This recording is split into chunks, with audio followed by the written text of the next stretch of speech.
Mermoz, forcément pas très loin de Saint-Exupéry, l'aéroport bien sûr. Celui dont les pistes semblent avoir été tracées en direction du Maghreb. Destination privilégiée depuis Lyon. Jadis par bateau via Marseille, évidemment. Un demi-siècle d'arrêt et de départ, d'errance et d'installation. Mermoz, un quartier en forme de destination finale, en forme de terminus. Ils ont quitté le bled dans les années 50, 60. Incertitude quant à l'avenir, tentation de l'ailleurs, passage obligé dans une vie d'homme du Sud. Qu'importe. Algériens pour la plupart, ils sont devenus lyonnais, sans renier pour autant leur nation d'origine. D'Algérie, mais aussi du Maroc, de Tunisie, du Portugal. Toute une vie à trimer, à prendre soin de sa famille, présence discrète dans l'espace de la grande ville, ombre sans écart. Et pourtant une richesse, une expérience rarement mise en avant. Il revient à l'incertaine génération d'aujourd'hui de tirer quelques leçons, quelques recettes de survie, de progression, de réussite. Il reste aux jeunes à réapprendre à écouter, afin qu'un jour peut-être ils puissent évoquer ces Chibani, qui se sont mis sur la touche d'une vie bien remplie. Qu'ils puissent dire, non sans fierté,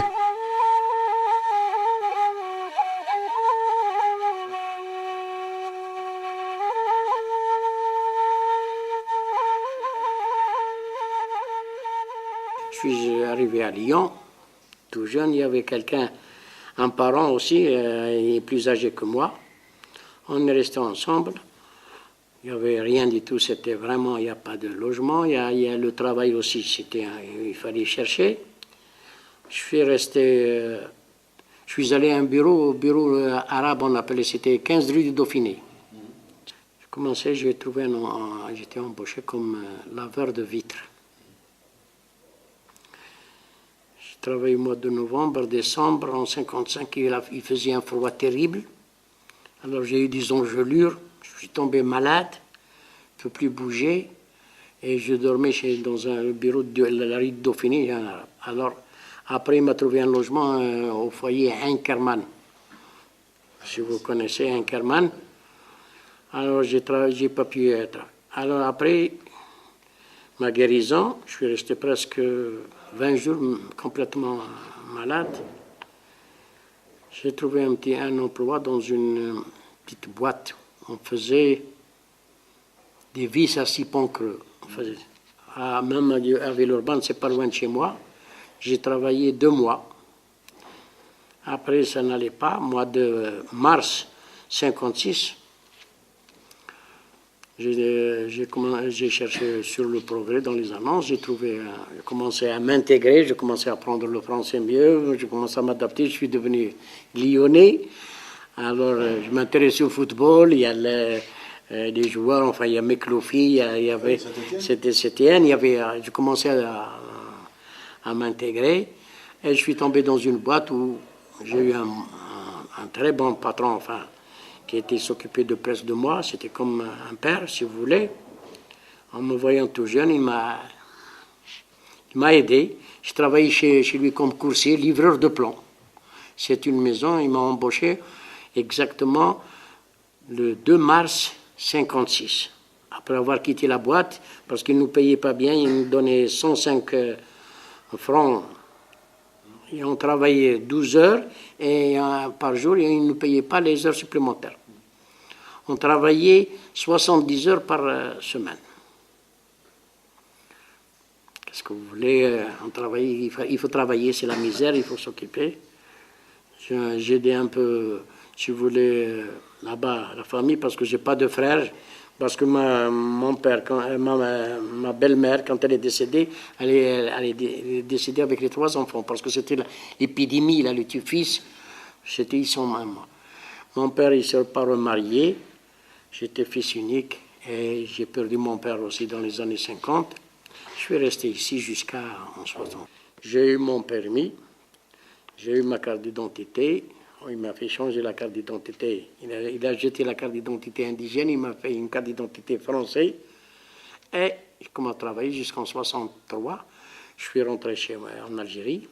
Je me suis marié avec une femme qui est aussi orpheline comme moi. Elle n'avait ni père ni mère. Dans les Aurès, toujours dans le patelin de chez moi, toujours. Je suis arrivé en novembre 50. Non, 50. Donc vous aviez 23 ans. Ah oui. 23 ans, ouais. Et vous aviez déjà un métier en venant? Non, j'avais aucun métier. Parce que votre famille faisait quoi en Algérie? Oh, ma famille, vous savez, ils étaient pauvres, il n'y avait Ouais. rien du tout. Alors. Ouais. Je travaillais, c'est-à-dire en Algérie, je travaillais à Oran, je travaillais dans le port. Oui. Et pour faire vivre mes parents, mon père et ma mère. Oui. Je suis resté 2 jours, après je trouvais travail. Je travaillais chez une fonderie à la rue Magenta vers Cours-Lafayette. C'est une usine qu'on appelait Fonderie Roux. Alors, je travaillais chez lui. J'ai travaillé un mois Oui. et je suis parti. Je me suis embauché au quai Saint-Antoine, Oui. Dans quoi? dans les primeurs. Oui. Alors là, je suis rentré dans ce primeur, je suis resté là-bas, j'étais chauffeur, j'étais jeune. Tout de suite. Ah, tout Vous de aviez suite. le permis depuis l'Algérie ou vous l'aviez passé Non, ici? je l'ai pris là. Vous l'avez passé ici. Je l'ai pris là, le permis. D'accord. J'ai pris le poids lourd, je l'ai pris là. À cette époque, le permis, c'était facile. Le tourisme, le transport commun, poids lourd, j'ai tout ensemble. On les donnait à cette époque. Donc en 50. Et après, vous faites quoi? Eh ben, j'étais dans le primaire, je faisais chauffeur. Vous êtes resté tout le temps Chauffeur, jusqu'à que j'ai payé ma retraite. dans la même entreprise? Même entreprise. On fait les dates une fois par an, c'est ça la récolte qu'on a. On n'a pas autre travail, on n'a pas rien du tout. Jusqu'à le temps que je suis un petit peu grandi, j'étais à l'école. C'était à 49, Vous étiez à l'école où? à Sgoum. À Sgoum, en 49. En 49, c'est la première école qui était ouverte chez nous. Une école en français? Une école en français, oui, en français. Ça s'appelle Roger Ginjou, qui est notre maître. Notre maître jusqu'à 57, quelque chose comme ça. Et après, j'ai arrêté l'école et j'étais pour travailler, pour gagner un peu de sous pour les parents et les enfants, mes frères. Toujours vous? Non, je suis parti après. Je suis parti à Sétif. Oui. Je travaillais à l'alimentation générale. C'est un détaillant avec 50 francs par mois. Dormir, nourrir et loger. Mais 50 francs, quand je l'envoie à mon père, il a pour 2 mois de semoule. Il peut vivre 2 mois avec les 4 frères et la maman. J'ai resté jusqu'à 61 et après 61, je suis monté à Alger. Alger, j'ai resté encore 2 ans. Alimentation générale, toujours. Toujours, alimentation générale. Et après, en 63, je suis venu en France. J'ai travaillé à Vidéocolor la première fois. J'ai fait 3 ans. Vidéocolor. Après, la mineure d'Alsace, rue de Toulon, à côté de la gare de la Guillotière, là-bas. Oui. Après la gare de la Guillotière, j'ai fait encore 3-4 mois avant de rentrer à la mineure d'Alsace. C'est toujours un copain qui t'empoche. Hein. J'ai mon frère qui avait un magasin d'alimentation à Constantine. Il m'a amené avec lui. Ça fait de l'âge de 7 ans jusqu'à 14 ans. Ça fait que je n'ai pas eu le temps pour y aller à l'école, de prendre quelque chose à l'école, rien. Bon, c'est-à-dire que j'étais avec lui. Je ne sais pas si vous connaissez Constantine. Et puis j'ai resté jusqu'à 14 ans là-bas avec mon frère. Puis un jour, j'ai dit à mon frère, bon, il faut bien que je parte voir la famille. Pendant 7 ans, je n'ai pas vu ni ma mère, ni mon père. Bon, il m'a amené pour voir ma famille. Alors j'étais voir ma mère et mon père. Et À Tunis, donc. à Tunis. J'ai resté 2 ans en Tunisie avec mes parents. Et à ce moment-là, il y avait des copains qui viennent en France. C'était en 1956. Il y en a beaucoup qui viennent en France. Et comme on était français, vous savez, pas besoin de passeport, pas besoin de... Il y a juste avec la carte d'identité. Et puis il y a beaucoup de copains qui viennent et disent, oh, la France, il est bien, il y a du travail, on s'amuse bien, il y a des jeunes filles, on s'amuse, il y a tout ce qu'il faut, il y a la liberté, il y a tout. Et puis à ce moment-là, moi, j'ai demandé à mon père, comme je ne travaillais pas en Tunisie, j'avais que 2 ans avec mes parents, alors là-bas c'est dur à trouver du travail et tout, puis mon père, il était un simple ouvrier là-bas en Tunisie. Et comme on était 9 dans la famille, c'était tous des petits, et vous savez que mon père, un jour il travaille, un jour il ne travaille pas. Et puis à ce moment-là, quand je lui ai demandé, mon père, il faut que je parte en France, et je vais essayer de travailler pour aider un petit peu la famille. Alors mon père, il n'a pas voulu, ma mère non plus, il me dit, ouais, tu es jeune, tu vas partir là-bas, tu connais personne, tu connais ça. Je lui dis, il y a le bon Dieu. Moi je vais partir, je vais essayer. Et je vais partir, je vais trouver quelqu'un là-bas, il y en a des Arabes, c'est pas ça qui manque, et puis voilà. Et comme vous savez, pour prendre le bateau, bon, avant, mon père, il m'a amené chez le commissariat pour me faire une autorisation paternelle. Comme j'étais petit, vous savez, l'âge de chez nous, c'était 21 ans pour être major. Et moi, j'avais que 16. Alors, il m'a fait l'autorisation paternelle. Et après, bon, il m'a pris le billet et tout. Puis alors, j'ai pris le bateau. À ce moment-là, c'était un bateau en embargo, hein, vous savez. On prend des petites chaises pliantes. Et puis, c'était à la cave, hein, c'était pas en haut. Puis bon, on arrivait, c'est bon. C'est pas facile à ouvrir, hein. Voilà, c'est un machin qu'on ouvre, on ferme. Puis alors, vous savez, c'était plein. La cave, c'est bien grand. Et puis, il y avait du monde, hein. Et puis alors, à ce moment-là, ma mère, elle m'accompagnait juste au port, mon père, mes frères, mes soeurs, ils commencent à pleurer et tout, comment tu vas nous quitter, tout ça. Je lui dis, écoutez, je vais essayer de travailler pour aider mon père. Finalement, bon, ils ont calmé ma mère et tout, puis après on a pris le bateau, je l'ai dit au revoir et tout. Bon, je suis arrivé à Marseille, je connais personne. On est descendu, et j'ai tellement eu peur, parce que quand j'ai descendu, c'était bon, là, c'était le commencement, le bézaiement de l'Algérie. Quand je suis descendu à Marseille, comme je connais personne, qu'est-ce que j'ai trouvé? C'était pas les patrons qu'ils attendent comme ils ont dit, c'était pas les femmes qu'ils attendent comme ils ont dit, c'était le CRS. C'est les CRS quand je suis descendu, alors tout de suite, avant qu'on descende, ils ont dit, bon, les Tunisiens d'un côté et les Algériens de l'autre. Et comme moi j'étais Algérien, moi j'étais obligé de se mettre avec l'autre. Alors les Tunisiens, ils ont leur carte de travail, ils ont leur passeport, ils ont le papier qu'il faut, le carte de travail, le carte de séjour, le passeport. Et nous, on n'a rien. On n'a que la carte d'identité. Nous avons la carte d'identité française. Bon, nous, alors, ce qu'il nous a fait les CRS, il nous a mis à côté, fouillé, demandé pourquoi qu'on vient en France, pourquoi ici et tout. Et puis finalement, il nous a lâchés. La Tunisie, les murs ils sont blanches, les portes ils sont bleues, c'est vraiment magnifique en Tunisie, hein. Les arbres et tout. Moi, quand je suis arrivé à Marseille, il n'y a rien. Je parle de le temps d'avant, 56. Hein. Les bavets, les brouillards. Puis bah, je dis, il faut que je retourne. Et quand je suis allé pour demander pour retourner, ils m'ont dit non, il ne faut plus. C'est-à-dire, nous, les Algériens, quand on vient en France, ils ne nous laissent pas retourner. Pourquoi? Ils ont peur qu'après, on monte au Jebel. Ils ont peur qu'on monte avec le Falaga. Bon, ils ne m'ont pas laissé retourner. Et à ce moment, moi, j'ai dit, bon, puisqu'on ne me laissait pas retourner, je vais aller plus loin. J'ai dit à mon copain, je lui ai dit, écoute, il nous reste encore un peu d'argent, on va essayer de partir plus loin. Alors il me dit, vous voulez y aller où? Je lui ai dit, on va essayer d'y aller. Une autre ville, il s'appelle Lyon. Je ne connais pas. Allez, on va essayer de voir Lyon. On est arrivé à la place des ponts, il nous a dit, vous descendez là. On est descendu, on a trouvé plein. Il y en a qui sont debout, il y en a qui sont là, ils discutent et tout. Puis là, je me suis approché avec quelqu'un, je lui ai dit, écoutez, on arrive de la Tunisie, on ne connaît personne. Si vous connaissez quelqu'un ici qui puisse nous dépanner, c'est-à-dire au moins pour le logement. Pour le... Il me dit, ouais, il y a un garni là, rue Marignan, juste à côté. Il nous a amenés. Bon, il nous a dit, c'est complet. Mais je peux vous dépanner quelques jours, mais par terre. Il nous a donné il n'y a pas de matelas, hein, c'est une couverture, par terre. Les autres, ils sont un lit sur l'autre, un lit sur l'autre, un lit se posé, là, et puis un sur l'autre. Puis nous, il nous a donné, on était deux, il nous a donné des, comment on appelle ça, des couvertures. Il nous a dit, voilà, dormez là pendant un jour ou deux, puis vous cherchez et vous vous trouvez ailleurs, vous pouvez partir ailleurs. Et puis on a commencé à faire des connaissances déjà. Vous savez, avec les 2 jours qu'on est resté là-bas, on demandait si on trouve quelqu'un. Il y a quelqu'un, il me dit, moi je connais quelqu'un qui tient un café, c'est un arabe, et il a des chambres, mais vous êtes obligé de manger chez lui. Alors moi je lui dis, oui, si c'est possible, si tu peux nous amener chez lui, on va le voir. Alors il nous a amenés, c'était la rue Montgolfier, là, à côté du parc de la Rita d'Or. Il nous a amenés là-bas, et la porte est garant. Le gars, on ne le connaît pas. Il a porté garant. Il a dit au patron du café, là, il va dire, donne-leur ce qu'ils veulent. Manger, à boire et tout. Au moins, je vous paye par semaine. Juste le jour où ils vont trouver le travail. On était jeunes. Hein. Et à ce moment-là, le gars, c'est vrai, il nous a donné à manger, il nous a donné une chambre, 2 personnes. Il y a 2 lits, moi et mon copain. C'était pas cher, les loyers, mais bon, nous, on n'a pas d'argent pour payer, mais c'est le gars qui l'a porté garant. C'est lui qui a tout payé. Et puis, on commence à faire des connaissances. Le café, il y a des monde qui viennent, il y a du tout. Et puis, ça se voit tout de suite qu'on n'est pas d'ici. Alors, les gens ils nous demandent comment vous êtes venus, comment ici, vous cherchez quoi. Et ouais.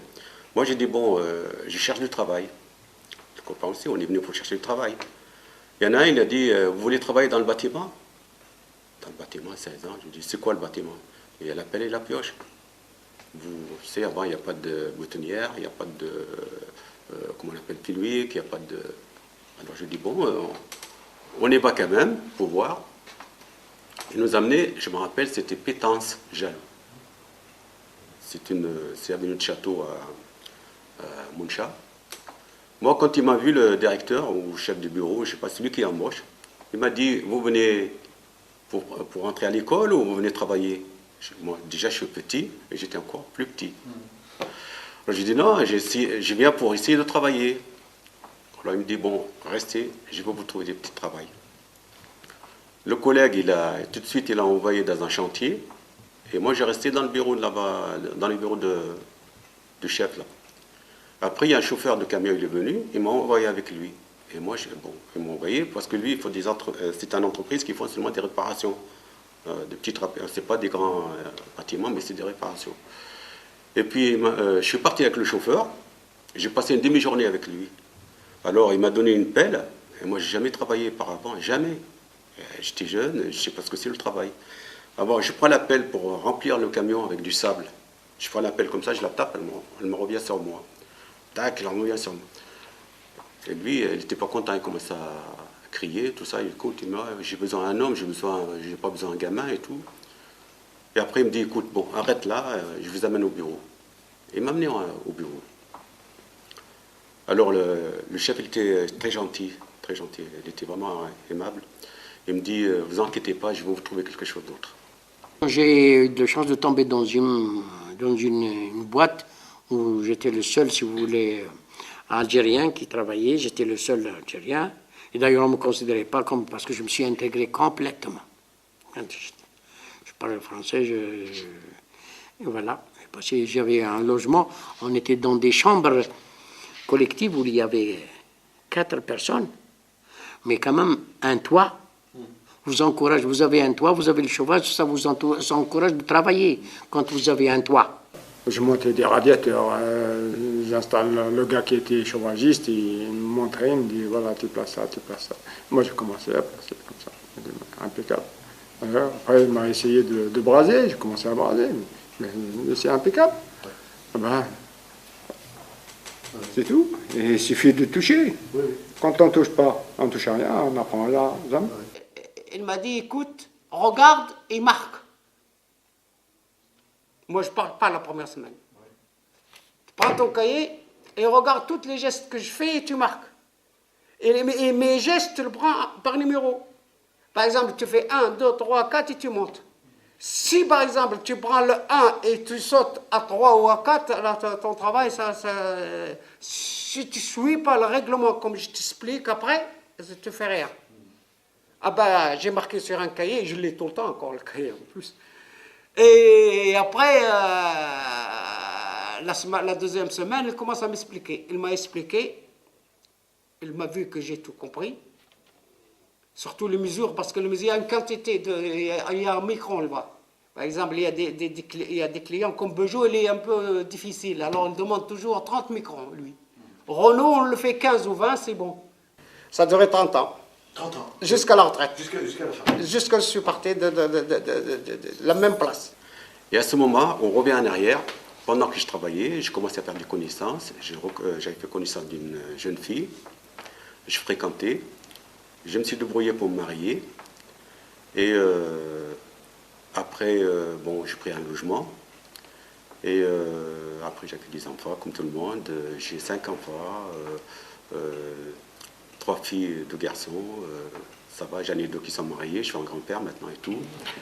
Et puis voilà, la vie elle est comme ça, et puis... Le grand, il est professeur en maths, il a fait les sciences exactes. Le deuxième, c'est un gynécologue. Le troisième, c'est un ingénieur. Le quatrième, il est inspecteur dans l'enseignement. Le cinquième, il est biologiste. J'ai une fille, une seule fille. Cette gosse, elle est à une pharmacie à Batna. Elle est pharmacienne. Elle est née en 1971. J'ai un autre qui est inspecteur du travail. Il y a un autre qui est docteur vétérinaire. Je ne sais pas si... J'ai l'impression que vous êtes fiers de vos enfants. Ah ben, c'est ça. Parce que j'ai pas eu de chance de faire des études. Je me suis fait un but, c'est d'éduquer les enfants. Sans éducation, on est rien. Les jeunes, il faut leur donner, essayer de leur donner déjà de l'école. Quand ils sont à l'école déjà, essayer de leur donner une formation de travail déjà. Travailler même 2 heures par jour. Ils font les études, ils font en même temps à travailler. Dans n'importe quoi, dans l'entreprise, pour faire goûter le travail déjà aux jeunes. Parce que ces jeunes-là, ils s'en foutent du travail. Ils sont nourris, logés, blanchis. Il ne les manque à rien, ces jeunes. Pourquoi ils travaillent? Moi, j'étais à leur place, je ne travaille pas non plus. Parce qu'il ne me manque rien. Je n'ai pas de soucis à faire. Je n'ai pas un loyer à payer. Je n'ai pas l'électricité à payer. Je n'ai pas le gaz à payer. Ils roulent en voiture. Qu'est-ce qu'ils veulent? C'est le paradis pour eux. Pourquoi ils travaillent? C'est pour ça, et en plus, ils n'ont pas le goût du travail. Ces jeunes-là, il faut leur donner le goût du travail. Il faut les motiver. Il faut essayer de les aider. Même si ce n'est pas du travail dur, de donner un petit travail, essayer de les motiver pour travailler, pour les faire motiver le travail. Mais qui doit faire ça? L'État, le centre social, les parents? L'État et les parents. Les deux. D'abord, l'État, parce que l'État, c'est vrai. Il y a des jeunes qui ont la bonne volonté, ils essaient de chercher, de trouver quelque chose. Mais une fois qu'ils arrivent, des fois, on leur demande des choses comme ça, comme parce qu'ils s'appellent Mohamed, ou ils s'appellent Ali, ou ils s'appellent ça, ils sont mis en arrière. Vous voyez ce que je veux dire? Il y a les discriminations. Parce que nous, c'est fini. Mais les jeunes, il y en a qui ont des diplômes. Il y en a qui ont des mais ils ne trouvent pas de travail. Pourquoi? Alors eux, c'est vrai, quand on cherche, on ne trouve pas de travail, eh ben, ils font des bêtises. Moi, je te vois le maire, là. Je lui dis, monsieur le maire, essayez de faire... C'est pas seulement du travail. Essayez de trouver un lieu pour les jeunes. Comme on a trouvé un lieu pour les pères, essayez de trouver un lieu pour les jeunes avec un responsable. D'essayer de faire une salle de jeu. Une salle de jeu pour les jeunes, les lieux de rester dehors, boire, fumer la chiche, de boire des bières dehors, de rester jusqu'à 2h, 3h du matin, des trucs comme ça, c'est pas bien. Mais essayer de donner la vie, le goût de la vie. Il y a une chose que je peux vous le dire, parce que vraiment, c'est un petit peu la loi aussi, elle n'est pas bonne. La loi française, elle n'est pas bien. Pourquoi la loi française, elle n'est pas bien? Parce que quand ils sont jeunes, nous, on ne peut pas l'éduquer, les parents. Pourquoi on ne peut pas l'éduquer? Parce que vous savez, je vous parle en arabe. Nous, l'arabe, on a la tête dure. Pour éduquer un enfant, il faut, il ne coûte pas tout de suite, il faut lui donner. Et nous, ici, on a peur. On ne peut pas faire ça. Pourquoi? Parce qu'on a l'expérience. Avant, il y avait l'assistance sociale qui vient à la maison. Elle regarde ce qu'on a donné à manger aux enfants. Elle regarde si les enfants, ils ne sont pas tapés, ils ne sont pas ici, quand ils vont à l'école, c'est un peu, je sais pas, il y a un petit coup bleu ou chose comme ça, ils vous convoquent. Venez. Qu'est-ce que vous avez fait à votre enfant? Attention, la prochaine, vous faites ça. On vous enlève les enfants. Attention, vous aurez une amende. Attention, on va vous expulser. Alors nous, on a peur. Nous, les vieux, c'est vrai, on est les poules mouillées, les vieux. On a peur parce qu'on était élevés dans le... Comme on appelle, on était exploité, on était élevé par le colonialisme, ça fait qu'on a peur, nous, on a peur de la police, on a peur d'ici, on a peur de ça. Ça fait que vraiment, quand on a des avertissements comme ça, on ne peut pas toucher nos enfants. Quand ils sont petits, on ne peut pas l'éduquer. Une fois qu'ils arrivent à 13, 14 ans, 15 ans, ils commencent à sentir homme, ils commencent à sentir barbeau, un peu, ils roulent les mécaniques un peu. La fille, c'est pareil. Ça fait, qu'est-ce qu'on peut faire les parents, nous? On ne peut rien faire pour eux. Parce que c'est un petit peu la loi. Et jusqu'à maintenant, qu'est-ce que c'est le droit de l'enfant? C'est quoi? Moi, pour moi, le droit de l'enfant, c'est pas parce que vous le tapez ou pas taper. Le droit de l'enfant, vous le donnez à manger, il faut le mettre propre, il faut qu'il va à l'école, il faut les habiller, il faut le nourrir, à loger, à blanchir. Et voilà le droit de l'enfant. Je ne vois pas d'autre chose, moi, le droit de l'enfant. C'est pas parce que vous l'éduquez un peu, vous le donnez un petit GP, vous le dites le droit de l'enfant. C'est pas ça, le droit de l'enfant, c'est vrai. Il ne faut pas les torturer, il ne faut pas les faire des mal, mais essayer de quand même les élever comme il faut. Alors, pour ça, marmotte, il y a de tout. Il y a la drogue, il y a de tout. Maintenant, c'est calmé un peu, mais avant, tous les soirs, il y a des 4-5 voitures brûlées. Bon, mais les anciens, ils n'arrivent pas à intervenir Mais qu'est-ce qu'ils vont intervenir? Non, je sais pas. Si je veux intervenir, au contraire, ils vont se manger. La génération, elle est dangereuse. On peut rien leur dire. Et même, ils sont déjà contre leurs parents. Le parent, si c'est un père, il parle, il dit « ferme ta gueule, en tout cas ta gueule ». Et à notre époque, ça ne se faisait pas, ça. Ça se faisait pas. Il n'y avait pas ça. Vraiment, c'est... Et qu'est-ce que vous voulez comme moi, hein, qu'est-ce qui me reste à vivre que je suis à foutre. Hein.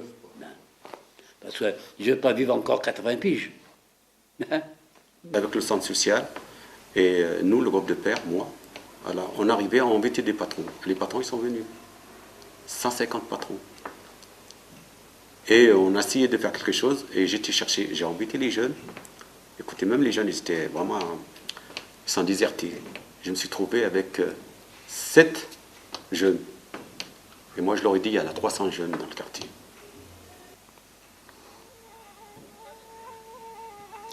كرن وقير أقبعد وبريد enfin il faut partir, le chemin est très, si vous voulez, très loin.